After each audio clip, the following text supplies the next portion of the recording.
Hello friends, কেমন আছে সবাই? আজকে চলে এসেছি একটি মিনি ব্লগ নিয়ে। কাল আমার ইনভিটেশন ছিল একটি বিয়ে বাড়িতে। সেখানে খুব সেজে গুজে চলে গেলাম আমার পুচকিটাকে নিয়ে আর আমার শাশুড়ি মায়ের সাথে। মাথায় একটা ফুল গুজেছি, একটু খোপা করেছি, একটা রয়্যাল ব্লু কালারের শাড়ি পরেছি, হালকা জুয়েলারি আর খুব সুন্দর করে ফিটফাট সাজ। তো বিয়ে বাড়িতে পৌঁছে সবার সাথে গল্প করলাম। গল্প করে গিয়ে দেখছি কনে অসুস্থ।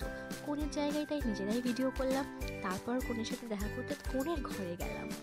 যাই হোক, কনে অসুস্থ তো ততক্ষণে আমি ভাবলাম আমি স্টার্টারটা খেয়ে নিই। যেহেতু ভিডিও করার সেরকম কেউ ছিল না, তাই নিজেই ধরে নিজেই ভিডিও করছি যেটুকুনি ভিডিও করা সম্ভব। এই যে আমার ছানাটা, তাকে তো আর আইসক্রিম দেওয়া যায় না, তাই আইসক্রিমের কোনটা নিয়েই শুধু শুধু খাচ্ছিল। তো এখানে আমরা বাইরে এলাম, ভেতরে অনেকটা বেশি গ্যাঞ্জাম ছিল বলে ভেতরে এসে একটু সবার সাথে কথা বলে আবার বাইরে চলে এসেছি। এসে বাইরের একটু যে ডেকোরেশনটা করেছে সেটা দেখছিলাম। লাইটগুলো বেশ সুন্দর লাগছিল। এই রকম লাইটে যেরকমই হোক খুব সুন্দর লাগে জায়গাটা, সাজিয়েছিল ভালো।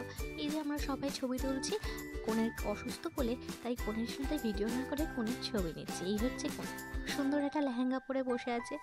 আর এই হচ্ছে ঠাকুমা আর নাতি, তাদের তো দুষ্টুমি আর কি বলবো। সবাই আমরা বেশ গল্প করলাম, মজা করলাম। গল্প শেষ করে বিয়েবাড়ির গেটের সামনে সবাই অনেক অনেক অনেক ছবি তুললাম।